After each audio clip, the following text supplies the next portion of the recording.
I'm Jason Newton, and tonight WBAL TV 11 is proud to partner with WBAL News Radio and Maryland Public Television to bring you the only televised debate featuring the top three candidates for Baltimore City Mayor. They are Democrat and current City Council President Brandon Scott, Pastor Shannon Wright, who's running on the Republican ticket, and businessman and independent candidate Bob Wallace. This debate was recorded, but I promise you, we have not edited any of the candidates' responses to our questions. So here we go. We hope you enjoy the debate.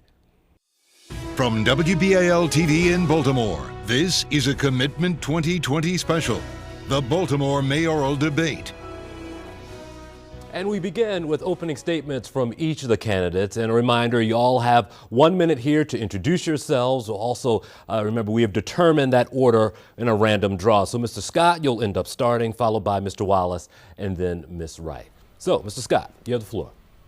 Thank you, Jason, and thank you, WBAL, for having me, for allowing me to talk about my favorite thing to talk about, Baltimore, the only place I've ever called home, the place where I grew up in Park Heights, a neighborhood that the world descends on for Preakness, and where every other day of the year I wasn't even recognized as human by my own city government, where I saw shootings before my 10th birthday, went to schools with no heat and air, and put me in the position that made me want to serve my city.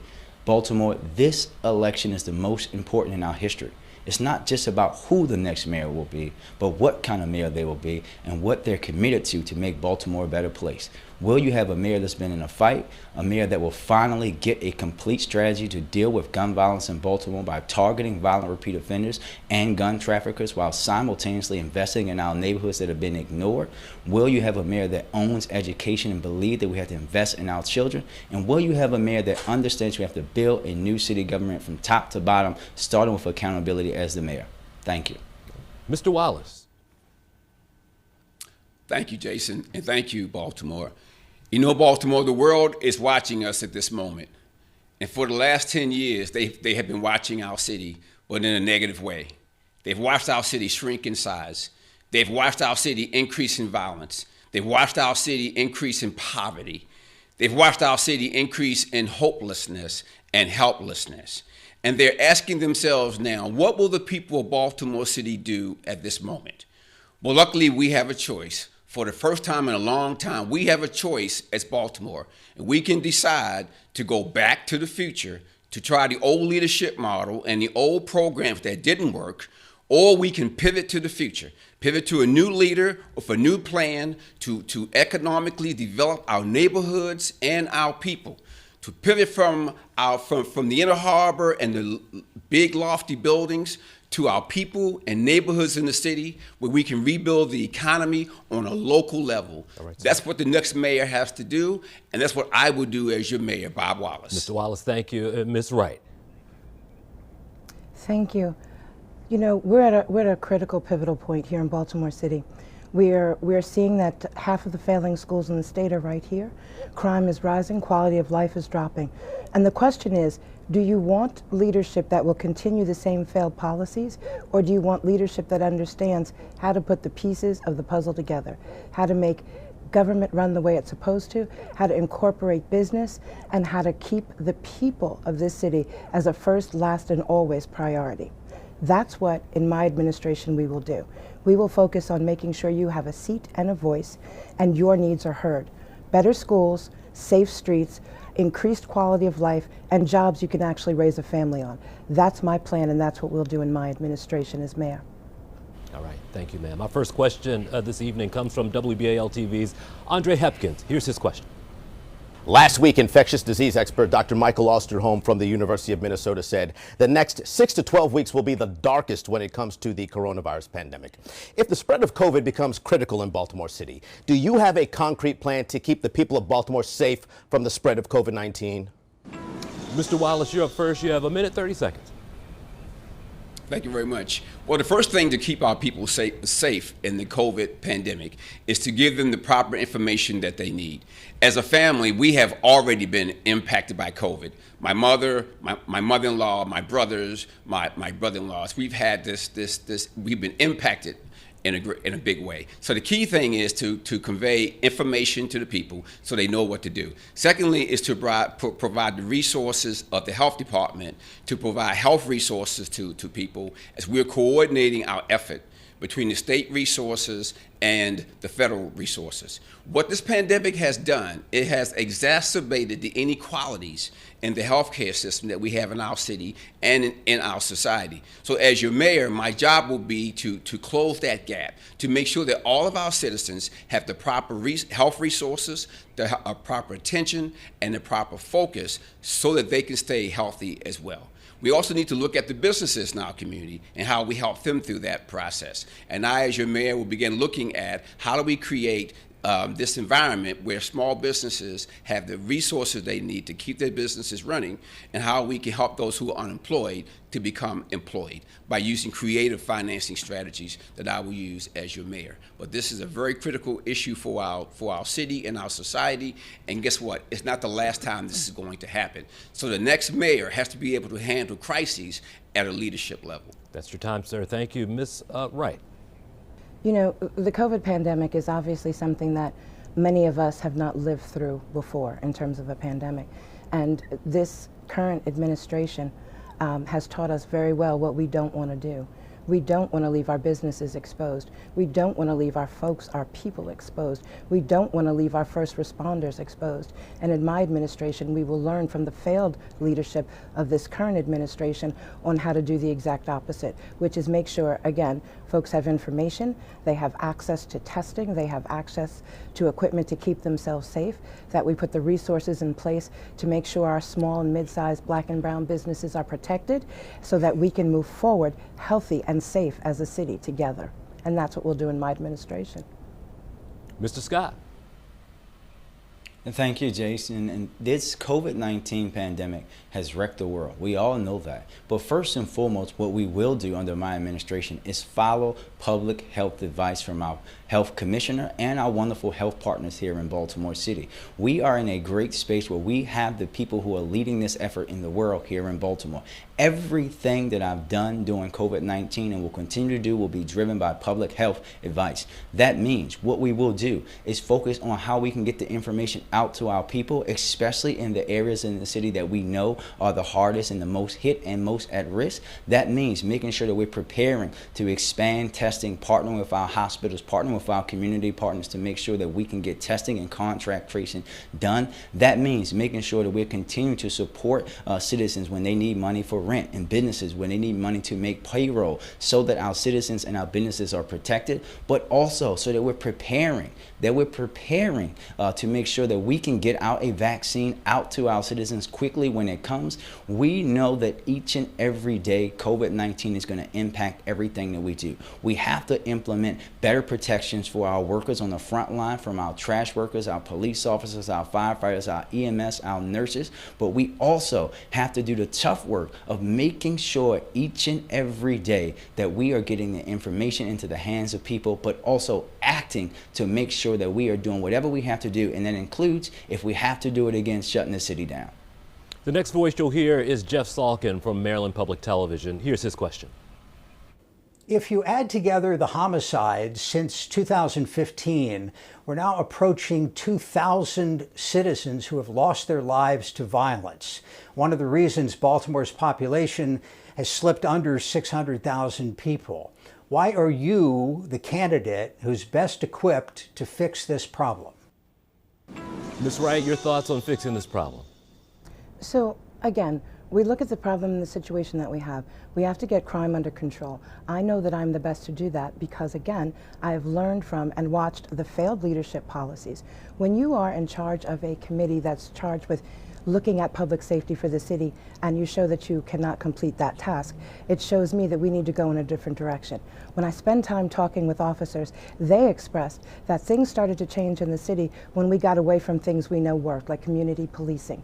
There are some things we need to do. The current leadership has shown they don't have the ability to do it, and in my administration we will work with all of our partners, both state and federal, to make sure that we're looking at the laws, we're looking at the rules, and we're letting people know we're going to do two things. We're going to get to the root of the problem, that the poor leadership has led to hope and despair being in the city. And then we're going to make sure that we make it really crystal clear that criminal behavior will not be tolerated.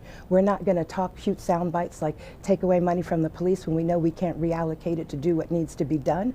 We're not going to talk about taking away resources from the police at a time when crime is saying that we need to make sure we're operating on all full capacity. This current administration has showed us what not to do, and in my administration, we will make sure to put the pieces together so that the city benefits from safe streets. Mr. Scott. Thank you, Jason. Listen, we all know what Baltimoreans need. They need a mayor that understands this issue inside and out. And this is Baltimore. In Baltimore City, only the mayor impacts what the police department does. Only the mayor directs them. And what Baltimore's need is a mayor who's been there. Long before anyone was crying about violence in Baltimore City, long before 2015, I was out on the streets of Baltimore leading the 300 Men March movement, directly interceding in violence. We know, long before this race started, I was demanding that the mayor of Baltimore have a complete and comprehensive crime plan to make sure that we're doing everything that we need to do to attack it in Baltimore City, a city where the city council has no authority over the police. We know what needs to happen. We need to have a violent repeat offenders targeted strategy to deal with a small group of people who commit the majority of violence on our streets, something that the administration now isn't doing. We need to have a focused targeting on gun traffickers and straw purchasers, because 71% of the weapons that come into the city of Baltimore come from outside. And we also need to invest in opportunity for people, including those returning home to the citizens of streets of Baltimore City. We need a mayor that's been here in the fight. We need a mayor that understands. We need a mayor that's had that gun in their face, and someone that has the support of police and community alike to make Baltimore the safest city we can be by curing gun violence from top to bottom. Thanks, sir. Bob Wallace, you're up next. Mr. Scott, enough words and enough talk. Words have no power, talk has no power unless you can follow that up with action. And sir, you've had 10 years in this role to fight crime in Baltimore City. Now, I recognize that it wasn't just under your control, but my goodness, you've been at a front row seat in this fight, and there's been no change. And all you do is talk about what needs to be done. All these words and talk, enough is enough. Here's the real deal, folks, that if we don't solve the issue of economic empowerment in our city, if we don't find a way to create jobs, well-paying jobs for the people in East Baltimore and West Baltimore and South Baltimore so that they can earn a living to take care of their families, these crimes, the issues of crime and housing and poverty will not go away. So that's the root cause that we have to get to. And I'm the best qualified to create jobs, 100,000 jobs in my first term. Now, to the issue of the immediate crisis of violence, we know that in Baltimore that violence is a sticky issue. What that means is that it occurs among a small group of people in a small number of places. So my plan is to focus the resources that we have on those hot individuals and the hot spots where the action is occurring. If you want to stop violence, you got to attack violence. So what I will do as your mayor is focus on the hot people and the hot spots, and we'll give them an opportunity to do the right thing. And my message is, I'm coming to help you, sir or madam, but if you don't want my help, then I'm coming to stop you. Okay, before we get on to the next question, I do want to get a response from Mr. Scott. 10 years, he says, and no answers to crime. Well, first of all, Jason, I've only been on the council for 9 years. But more importantly, this is what I want to say to the citizens of Baltimore. Who has been demanding these things? We have to understand who's accountable. The city of Baltimore is like a business. The mayor is the CEO, and that person directs the agencies. It's been me that's been saying loud and clear on this station and every other station that mayor after mayor has not had a strategy to deal with violence in Baltimore. In fact, I passed a law to make sure that the next mayor, which will be me, will have to implement a strategy for violence in Baltimore. It's about focusing on the immediate and the long term at the same time, simultaneously, and only the mayor can do that in Baltimore. Okay, let me get you a new question, a familiar voice from here at WBAL Radio, that's C4. Even before COVID-19, Baltimore had a trash, grime, illegal dumping problem. And we all know that it is really connected to crime. A Columbia University professor in 2018, working in Philadelphia, found out if they cleaned up lots, if they did certain things to remove trash, they saw a 13% reduction in violent crime altogether and a 30% reduction in gun violence. What about the issue of cleaning up crime in order to reduce crime? Mr. Scott, we'll go to you first. Cleaning up crime and the connection to crime in Baltimore.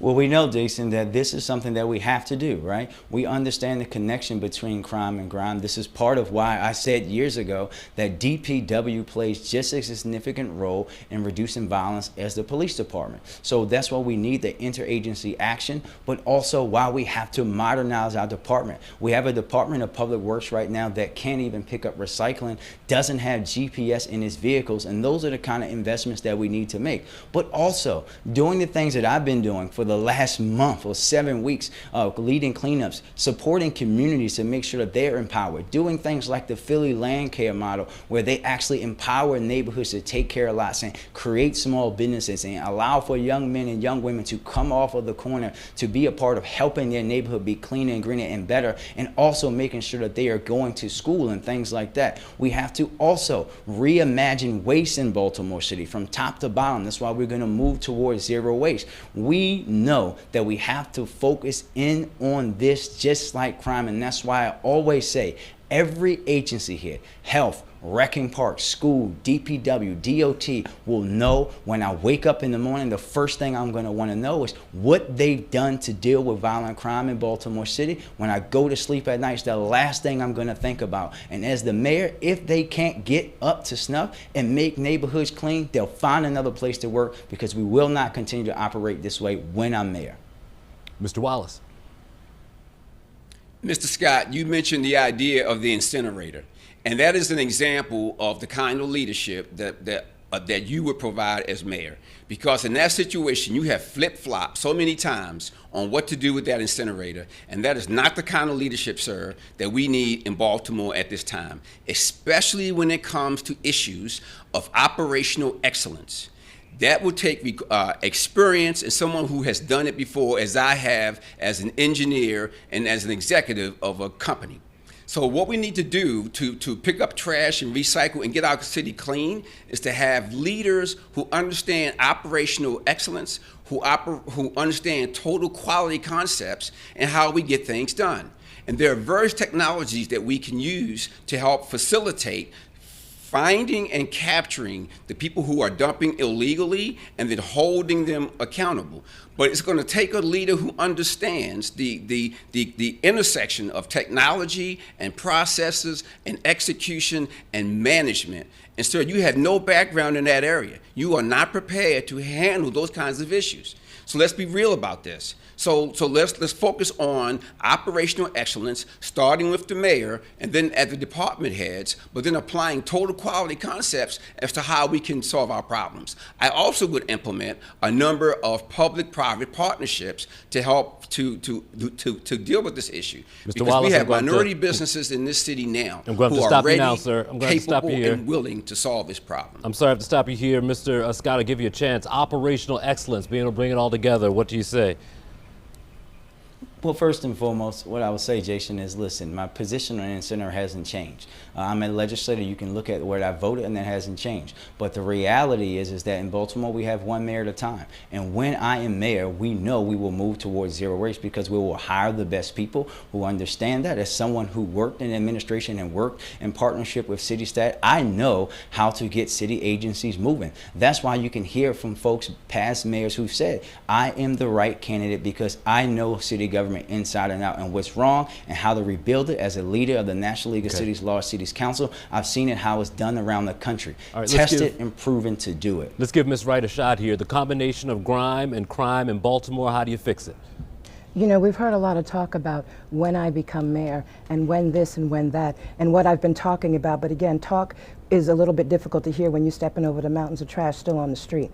A good leader understands that it's not about what you say, it's about what you do. Not what you try, what you think, what you might, kind of, might, could, should, woulda, but what you actually accomplish. And in my administration, we will accomplish the task of keeping the streets clean for a couple of reasons. One, it helps with crime. 2, it also helps with health issues, specifically asthma and other issues that are rampant in this city. We're going to do things differently in my administration. You're not going to hear a lot of, well, if I was, and when I am, and maybe I will. We're going to do. Leaders do. They don't talk about it, they are about it. Ms. Wright, thank you. We'll move to another familiar voice here at WBAL, and it'll be on the economy. This is lead investigative reporter Jane Miller. The pandemic has dealt a harsh blow to Baltimore's economy. If elected, what are the immediate steps you would take to deal with this fallout? Bob Wallace, you're up first.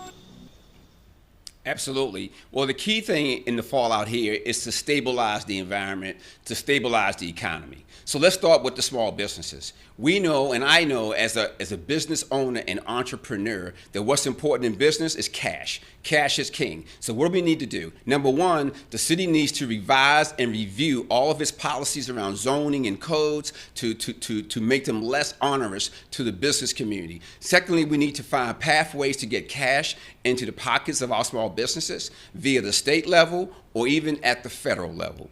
That addresses the small businesses. But now there's the issue of unemployment, because what's happening is there are a number of people who are now unemployed, and it's only getting worse. So what will I do as mayor is this. We will look at the balance sheet of Baltimore City and find ways to monetize our assets, our $4.5 billion assets on our books, to create an employment fund.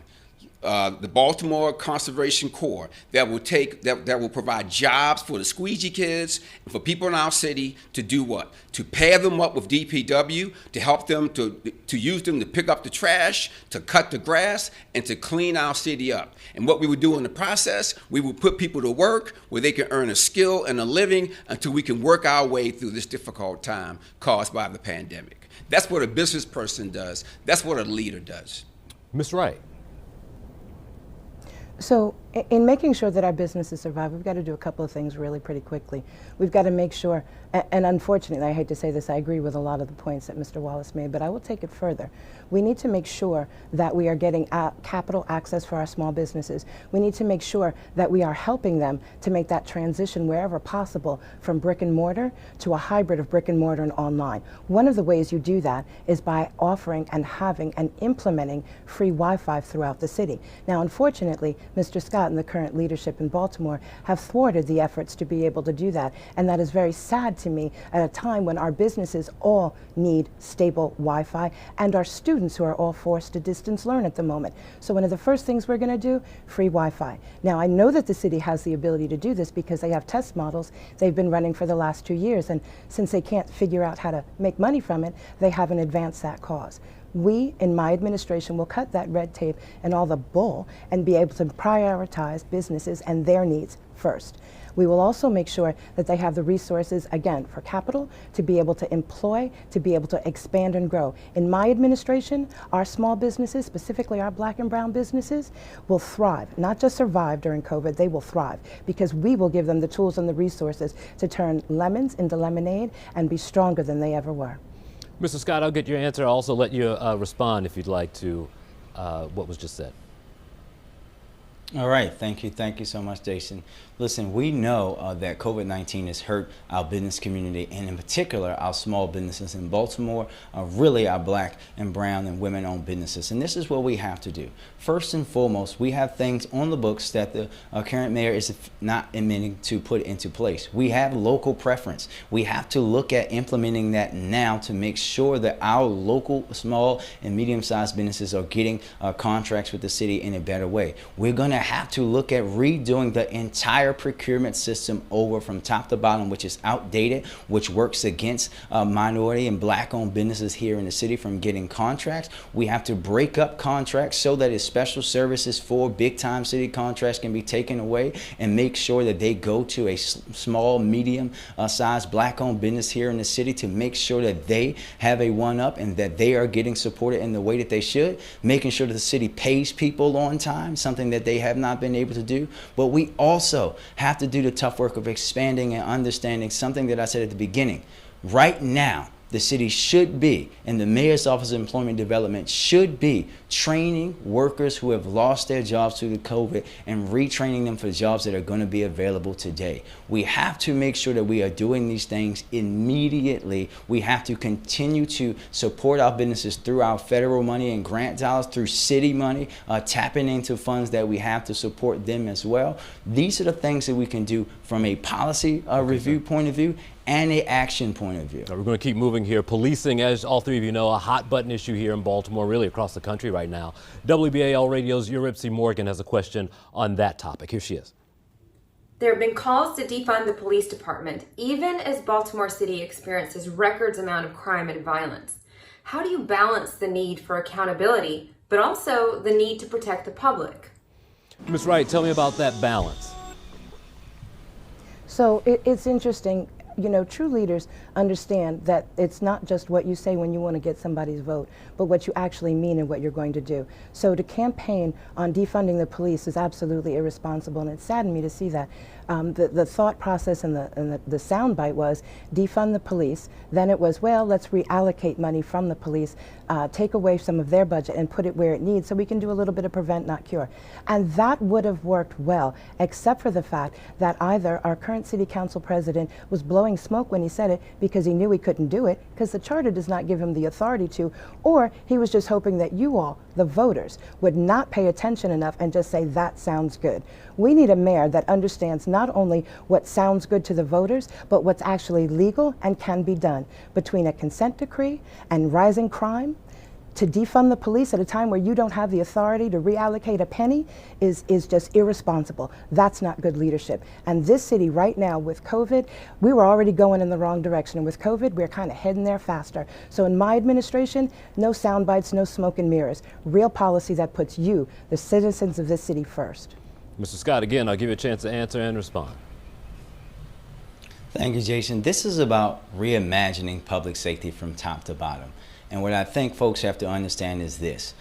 When you have a police department that has went $30, $40 million over its budget, and you're reallocating or cutting $25 million of unallocated funds that doesn't impact any service, that there were no services lost or cut, and what happened is more people were put into patrol, then you have people who understand that you have to be fiscally responsible. But also, when we're talking about reimagining police, we are talking about Baltimore City, a place where we lose more people to overdose than to homicide, that just happens to have Johns Hopkins Hospital and the University of Maryland Medical System. Why is it that every time someone's having a behavioral or substance abuse issue, we send the police? That shouldn't happen. We should allow our police officers to focus on the things that we want them focused on violent repeat offenders and guns. That's what we're talking about, reimagining public safety from top to bottom. It's not this talking point, this partisan talking point about the funding or not. It's about making sure that first and foremost our agencies are run efficiently with a police department that, thanks and partly due to that work, that only was $2 million over its budget this year, the first time that has ever happened in my lifetime. And it's also about looking towards the longer strategy and vision while we can do both at the same time. As someone who fought to have the consent decree here, who's fought every day to make sure our police department operates the way that we needed to do, I will continue to do that, but I will also push our city to do bigger and better things. All right, let's let Mr. Wallace jump in here. Your thoughts, sir? Yes, sir. So President Scott just does not get it. You know, when he sends out these little dog whistles to the community, what it does is it frees up forces in our community to do the things that we're seeing now, like the dirt bike kids and this rampant, like, out of control violence and out of control behavior that we're seeing in our city. So look, we have to figure out a way where the police and the community can work together. My idea to start mending that fence is creating a Truth and Reconciliation Commission between the police and the neighborhoods.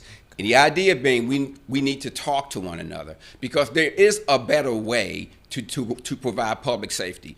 One of my most important jobs as mayor is to protect the safety of our people. And so I'm looking at how can we look at the $550 million budget that we're going to be paying for public safety, and how can we repurpose some of those funds? How can we provide wraparound services to work with the police on issues that they're not trained to do? Right now, every issue that comes up in the community, we call the police. If it's a stray dog or a stray cat or family dysfunction or mental illness, whatever it is, the police are called. And they've not been trained to handle those issues. So as we look at ways that we can refund the money or repurpose the money to provide wraparound services for the officers, then we can get it to a place where we have better results on our public safety. But Mr. Scott needs to be very careful how he messages this, because the dog whistle idea is causing havoc in our community. All right, Mr. Wallace, I'll give Mr. Scott. Do you want a chance at this? You want to keep moving?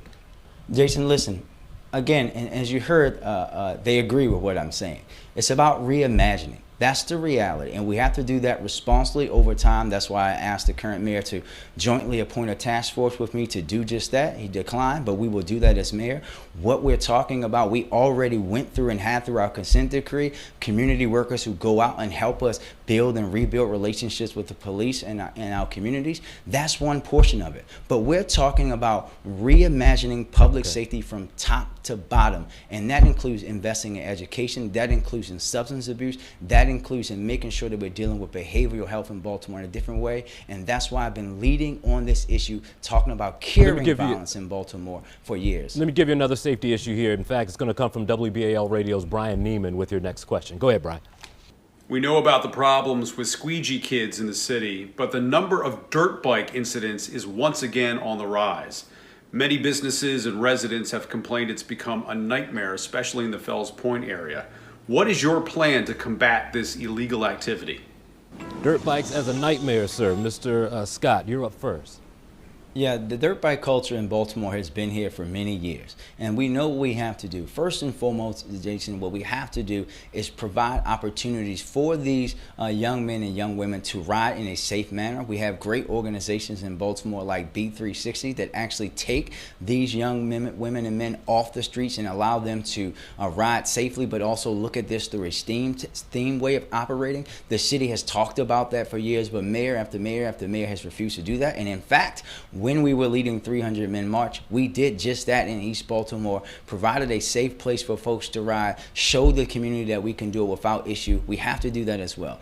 But we also have to hold people accountable. Gas stations that are allowing them to gas up, people who are clearly doing it and violating and running into people's cars have to be held accountable. There's ways to work with our fire marshal and our other agencies to track those folks down so that we're not doing it in a way that endangers more people by chasing them. But this is a Baltimore dirt bike culture is a part of the city, and we have to attack this issue from top to bottom, not just from an enforcement standpoint, but also from an empowerment standpoint and providing the opportunity for young women and young men who are doing this a sport to do it in a safe manner.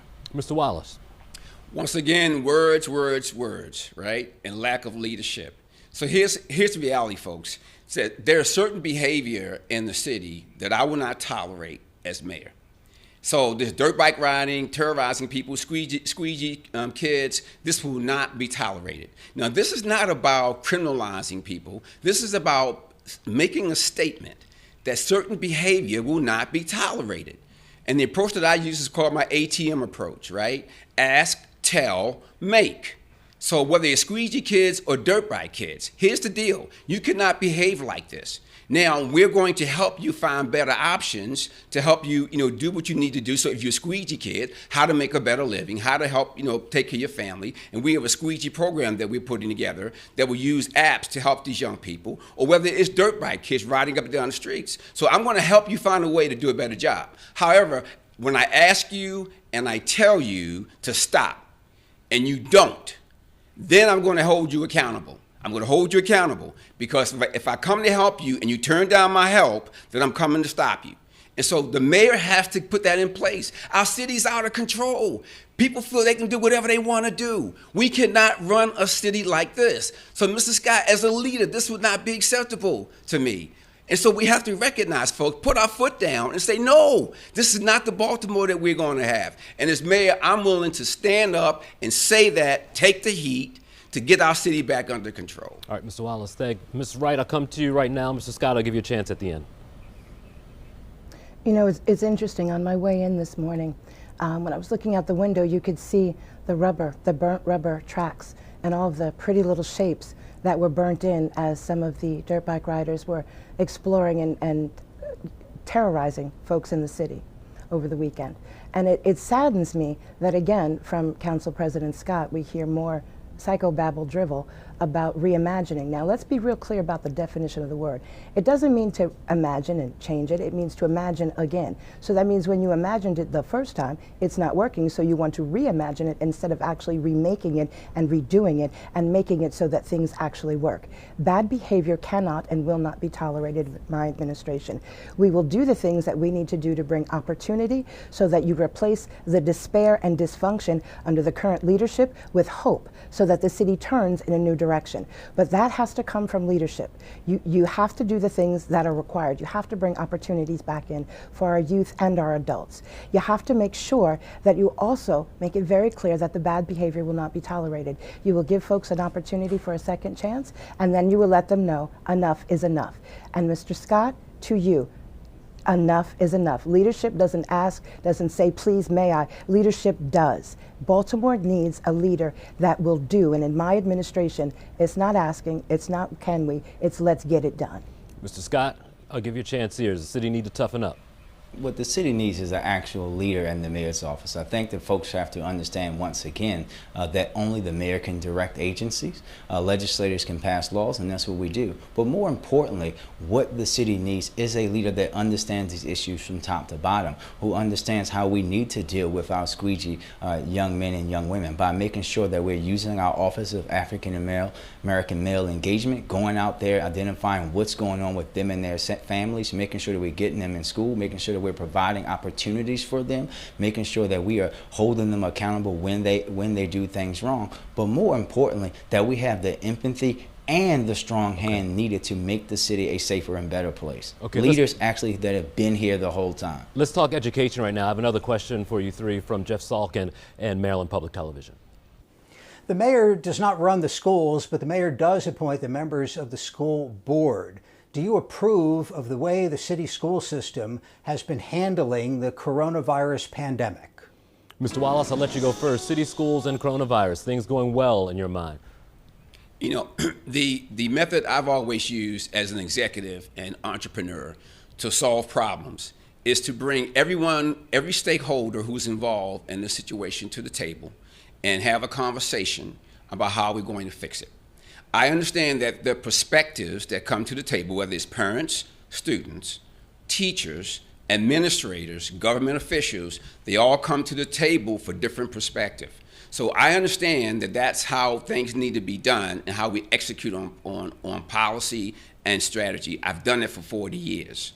In the case of the school system in the COVID response, we recognize that the primary objective is the safety of our babies, the safety of our children. And so we need the health officials to give us the technical guidance that we need to know when the environment is safe, that we can bring in our children. I've met with the teachers union. I've met with teachers. I've met with parents. I understand the concerns from all parties. So what my objective would be as mayor is to bring all those folks together and figure out what is a common objective, a common mission, and a common purpose that we can agree upon and move forward. But the objective, the number one objective, is the safety of our babies. Ms. Wright, what do you think?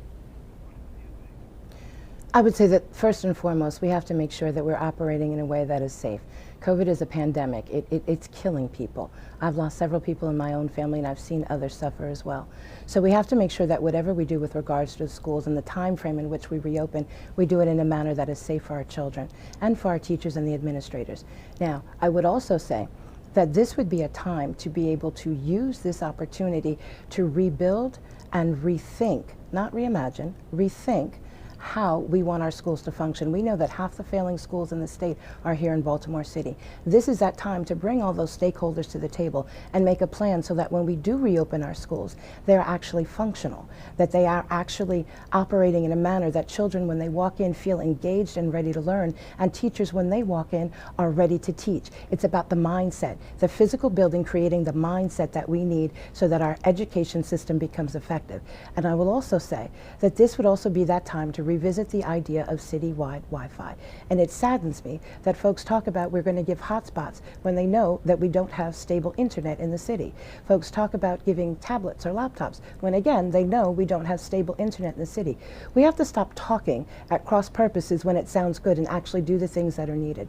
When I spoke with the Teachers Association and the unions and the superintendent, they said what they needed was Wi-Fi, number one, and to know that the process for reopening was going to be safe. That's what we need, and in my administration, that's what we'll do. Mr. Scott, city schools and COVID-19.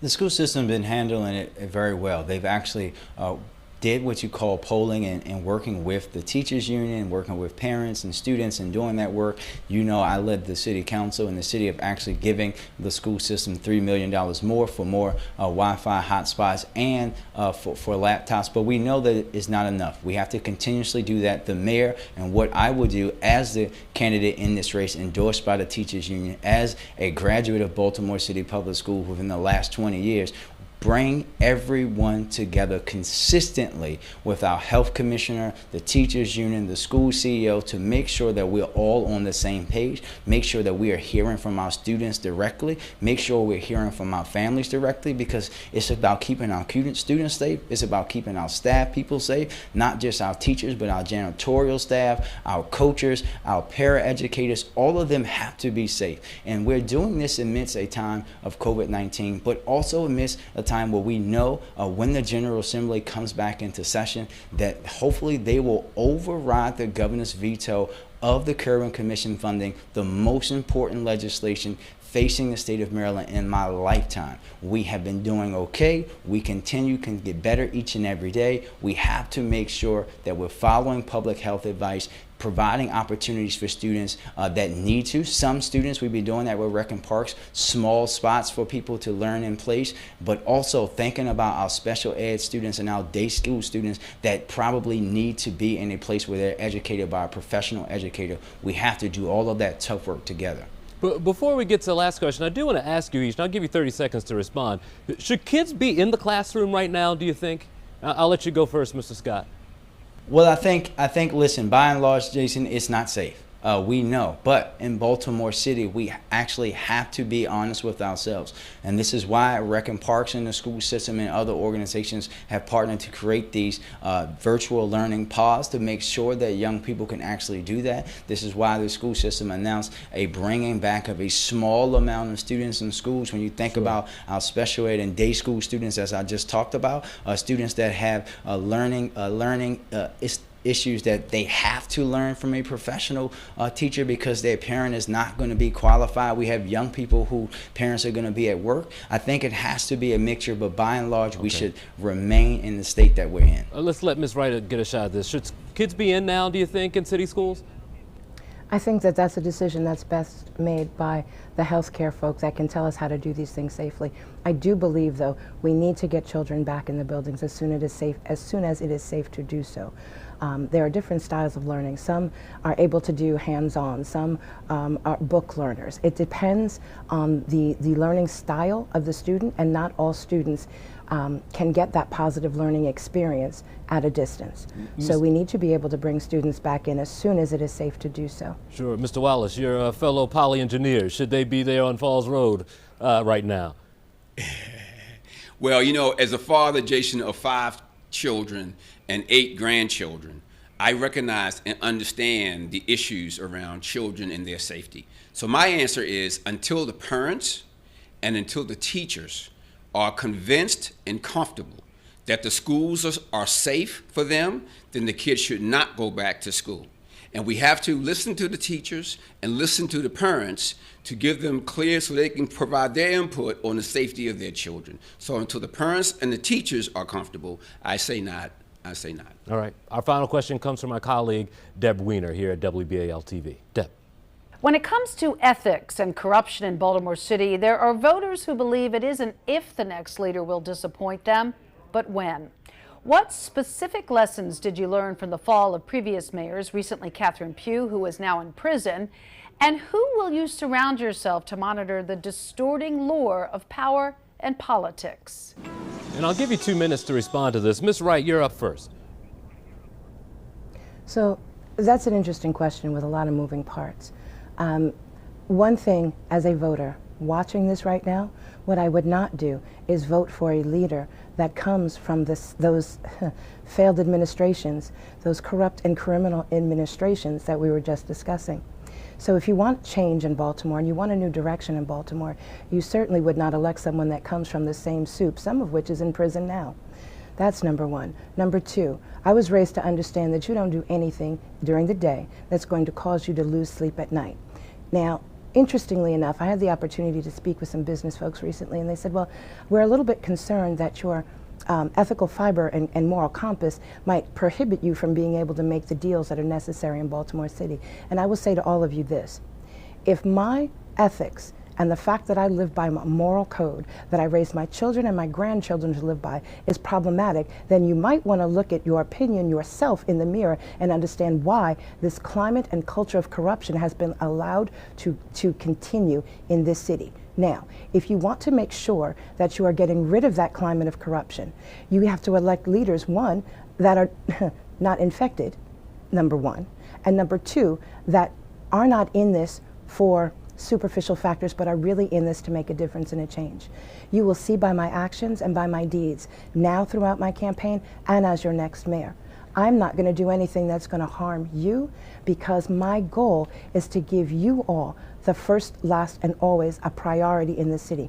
You need to have a voice in City Hall. You need a seat at the table, and that hasn't happened. Now, part of why that hasn't happened is it's very hard for the mayors that have been in place and the current electeds to continue their corruption with you watching and listening. So we kind of keep you separated from that. In my administration, a voice in City Hall, a seat at the table.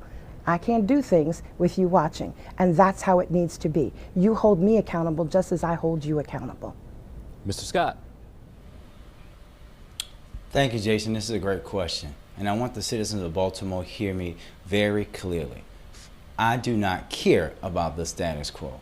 In fact, we know that the status quo in my primary supported not one, not two, not three, but 4 candidates before me, because they know that I can't be bought. I was the first elected official in Baltimore City to share over 5 years of my income taxes.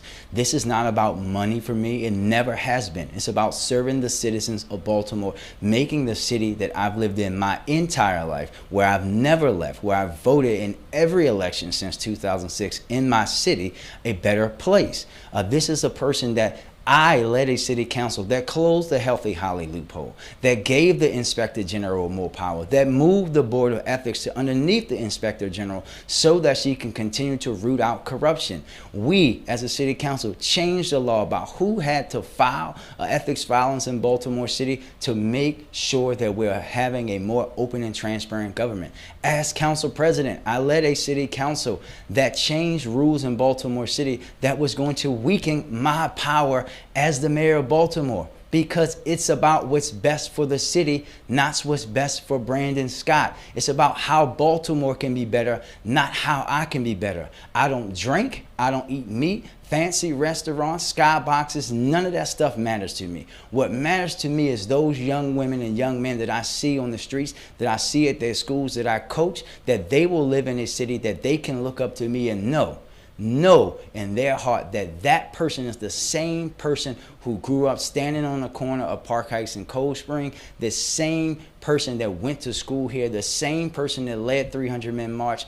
I will always be led by my moral compass and the pride that my family's instilled in me to never do anything to shame their name and what they did to put me in this place. All right, thank you, sir. Mr. Wallace, 2 minutes. So, Jason, this is an issue where a leader cannot flip-flop, because that will determine the confidence that the people have in their leader. Look, I'm a man who is unbossed and unbought. I don't owe anybody any money. I don't need any side deals. I'm unbought and unbossed. And so what will I do? We start with the mayor, the head, in terms of transparency and being accountable. Secondly, is the team that the mayor puts together, bringing on responsible men and women to do the job of the city. What I'm also going to do is to put together objectives for every city agency and every initiative that the city, that the people can hold me accountable to. And we're going to put those objectives and the key results on how you measure the objectives, we're going to put them on a dashboard that every citizen in the city can pull up that dashboard at any given time to see how we are performing. Secondly, or thirdly, we're going to have an environment where people can feel free to communicate with me as the mayor. For me to do that, I will be instituting on a quarterly basis the State of the City address, where I'm going to give the people of Baltimore an update on a quarterly basis of how we're performing as a city, because I want you to hold me accountable. But then as I pivot from internal to external, then I'm going to focus on the neighborhoods. I'm going to focus on neighborhoods and building through my Nehemiah plan, locally based economic development strategies based upon neighborhoods that will allow us to bring the $1 billion of new investment I'm going to bring to the city, 100,000 new jobs, and we're going to focus on providing mainstream food stores for our neighborhoods, drug stores, community technology centers that the neighborhoods and people need to build their families and to take care of themselves. So as I pivot as a leader from internally to what's important in City Hall to the neighborhoods, that will make a difference and that will help us to build trust. Mr. Wallace, thank you. And to all three of you, I want to thank you for spending some time with us this evening. I know it's a grind, but it's a very important time, I think, for candidates and for the electorate to hear from you, regardless if it's your 100th debate or not. So now I'm going to give you each a chance to do a closing statement. I give you a minute 30 apiece to sort of close things out, and I'll start. Looks like Mr. Scott, you will have the floor. Thank you, Jason, and thank you all for listening tonight and for participating in this election process. Again, Baltimore, this is the most important election in the history of our city. We have the opportunity to elect a leader from a new generation of leaders, someone that's tested and proven to be here, someone that stood on his own when no one else thought it was popular to talk about gun violence and led out on the streets at 1 and 2 o'clock in the morning when every other elected official was asleep. This is about making sure that Baltimore changes for the better. I'm going to be a mayor that's not focused on being reelected. We need a mayor who's unafraid to be unelected because they did the right thing over the popular one, and that's what I will do each and every day. A mayor that will comprehensively deal with gun violence in Baltimore by focusing on violent repeat offenders, by focusing on gun traffickers, but by also fully funding our schools, expanding our rec centers, making sure that we are doing re-entry for people returning to Baltimore while they're in prison. A mayor who's going to lead through a lens of equity to make sure that the black and brown neighborhoods in Baltimore that have been left behind on purpose are getting the capital investment, are getting the operational investment from Baltimore City through my equity law that I passed, and also a city government that meets the basic service needs of its citizens each and every day through a 21st century model of government that we will build from the ground up so that you get a correct water bill, that you get your trash and recycling picked up, and that when you pick up the phone, the citizens of Baltimore know that they will get the assistance that they need. It's time for a new way forward with Brandon Scott, the next mayor of Baltimore City, to lead us to be our best Baltimore. Thank you. All right, sir. Thank you. Bob Wallace. Mr. Scott said that he is tested and proven. Really? Mr. Scott, you've been here you say 9 years. I'll give you 9 years. 9 years. I would ask the people of Baltimore City, are you better off these past 9 years? Are you better off today than you were 9 years ago, 5 years ago?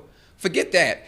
How about your family? Is your family better off today than they were 5 years ago or 9 years ago? And he's saying he's tested and proven? What in the world are we talking about here? So we're talking about the need for results. Now, I will confess that it's not Mr. Scott's fault that he has failed to change the vector of the city. It's not his fault that he has failed to impact the crime, even though he was president of public safety. What it represents is that he is a symptom. He is a symptom of what's wrong with this city. He's just a young version of an established politician. He may be young, but he's a young version of an established politician. So what do we want as a people? My focus is to refocus government on the neighborhoods and the people. My focus is to create an economic development engine that creates 100,000 jobs for the people in the neighborhoods, and that uses that money to build skills, to build grocery stores for the neighborhoods so that there are no food deserts, to build community technology centers, which is an evolution of the recreation center, where we now bring mentors and software development skills and training, all these things that our city needs. My job as mayor is to refocus our effort from the inner harbor to the outer harbor, to the neighborhoods of East Baltimore, West Baltimore, and South Baltimore. But I need your vote to make that happen. I need you to make Bob Wallace your next mayor. All right, sir, let's go ahead to Ms. Wright. You know, I had a prepared statement, and folks would probably be cringing. You know, I'm just going to deviate from it for a tad bit. This election cycle is too important to play games. So the voters, I want y'all to hear me on a couple of things.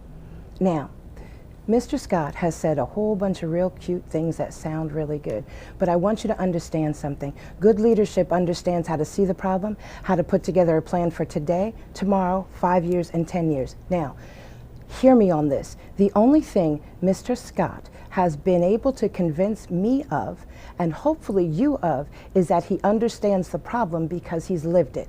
However, his actions, the evidence of him being able to come up with a solution is missing. Because if you've lived the problem all your life, and if you've never left the city, and if you've never called any place else home, yet we're going to 6 straight years of 300+ homicides, yet we're still experiencing failing schools, yet we're still experiencing a decreasing quality of life. That says to me you understand the problem but don't have a clue about the solution. And Baltimore, we ain't got time to play like that. In my administration as the next mayor, we will solve problems. We will not talk about it. We will not blow smoke at it. We will solve problems. We will lobby to increase opportunities for education. We will make sure that we do the things necessary to improve the quality of life. We will do the things necessary to make the streets of this city safe. We're going to take money from the top, bring it down to the bottom, and make the puzzle pieces fit together so this city can do what it needs to do. It ain't about being younger. It's actually knowing what you're doing. It's not Mr. Scott's fault. He's not prepared. All right. Shannon Wright, Brandon Scott, Bob Wallace, we appreciate all three of you. We'll see you on Tuesday. Thank you. Thank you. Thank you.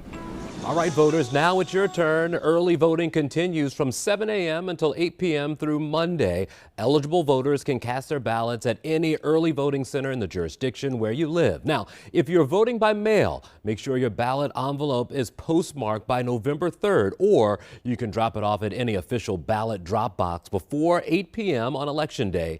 And polling locations, they'll be open from 7 a.m. until 8 p.m. on Election Day, November 3rd.